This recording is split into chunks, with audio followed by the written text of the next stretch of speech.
Hi guys, magandang umaga po. Magsanggot naman kami ng tuba. Matagal-tagal na po ako hindi nakapag-video sa tuba. Sobrang busy ko kasi guys. Ngayon lang ulit ako maka-video sa pagkuha ng tuba ni husband, si Mister. Kukunin niya yung tuba ngayong umaga. Isang buwan siguro mahigit ako hindi na nakapagpusa about tuba vlog. Ito ang kanyang lagayan, ang kanyang tuba. Kitang kita puno yung isa naman 1/4 lang. Sobrang malinis ang niyo guys, so lang nakasabit-sabit para umakyat.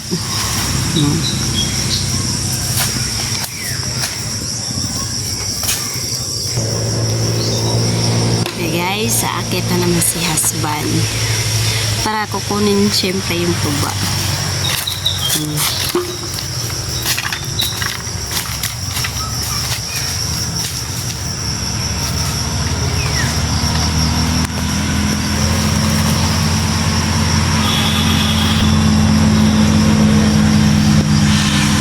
Miss ko kasi mag-vlog about tuba.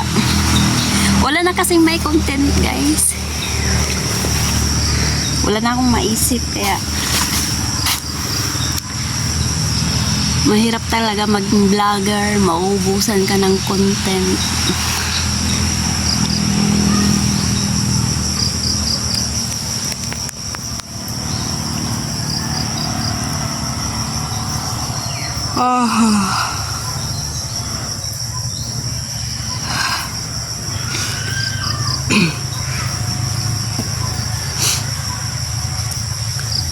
Yung putyukan guys na kukunin sana namin nung December, wala na po, umalis na sila. Sayang, laki pa naman. Wala na yung putyukan, nag-alisan na sila.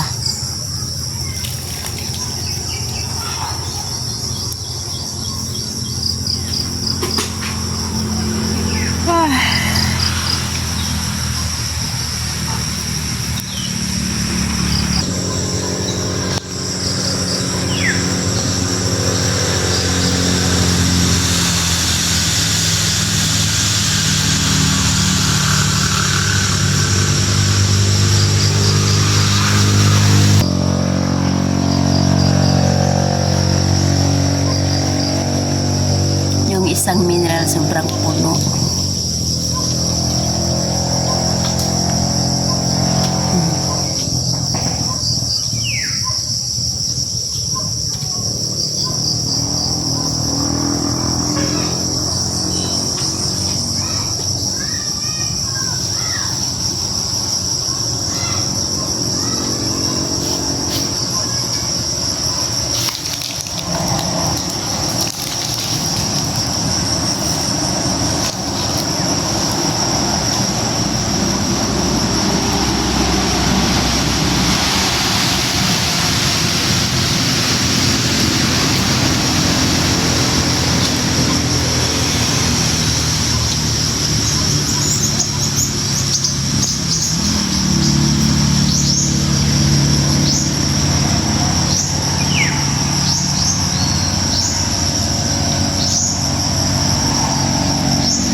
Guys, bababa na si Mister. Ang bilis lang niya magsanggot.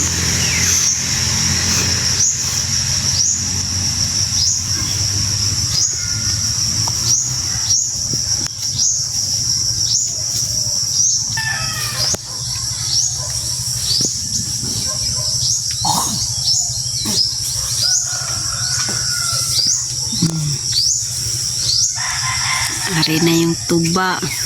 Isang puno pa lang to guys.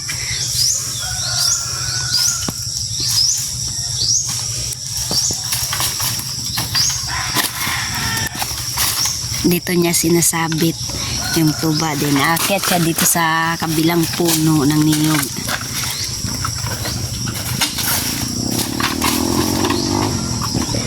Ito yung pinakamataas na niyog na sinasanggot mo guys. Awas na din daw yung isang punong tuba guys. Doon sa taas. Awas na din yung lagay ng tuba sa isang puno. Grabe, malakas na po yung awas na po yung tuba sa isang puno guys. Sabi ni husband. Man yung nakuha niya dito sa isang puno. May putsukan pa rin. Lumipat lang siguro yung mga putsukan guys. Yan. Sobrang tamis yan guys.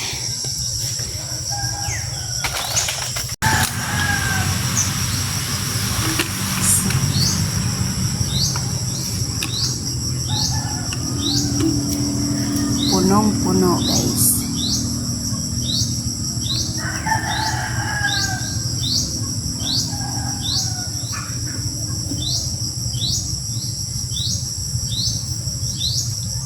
Tamis. Wala pa rin pinagbago.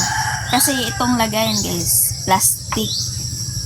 Hindi siya pait. Kung sa kawayan guys, kung hindi pa sobrang gulang yung kawayan, mapait pa siya. Pero kung ano na, yung sa amin laya yung tawag kung laya yung kawayan, hindi na mapait yung tuba sa kawayan. Ito matamis talaga guys, hindi magbabago. Depende yan guys kung lilinisan ni husband. Kung hindi niya lilinisin, ang pait.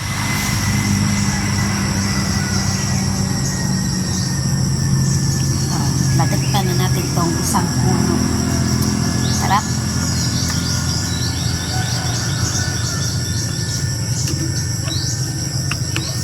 Garni yung view dito sa taas. Palayan, niyugan, yan, ganyan kaganda po.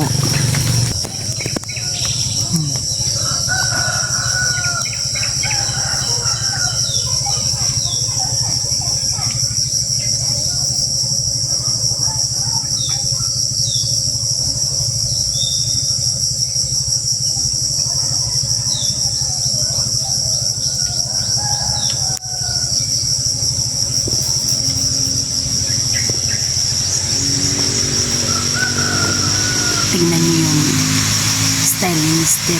Lang, delikado yun ang style ni mo. Ba, confident ra kay ka ha?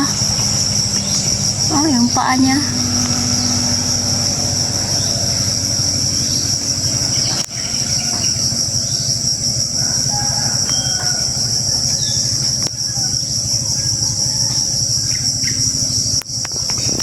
Ngayon guys, update yung mga suka ni husband. Marami nang bumibili.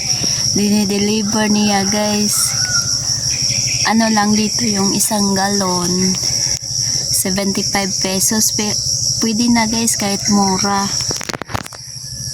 Ayos na kahit 75 ang isang galon. At least nabebenta, hindi yung nakatambak lang.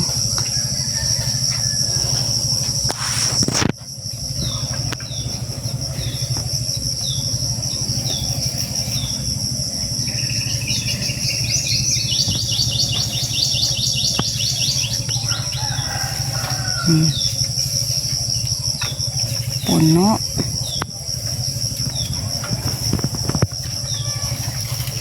Galing.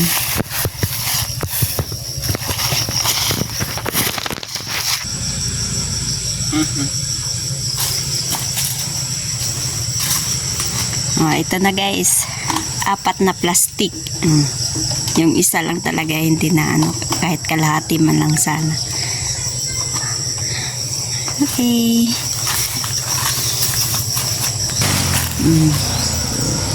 Uwi na kami guys. Yan na ang bahay ni Kuya. Sobrang lapit lang. Yun lang guys. Thank you for watching. See you next vlog. Bye bye.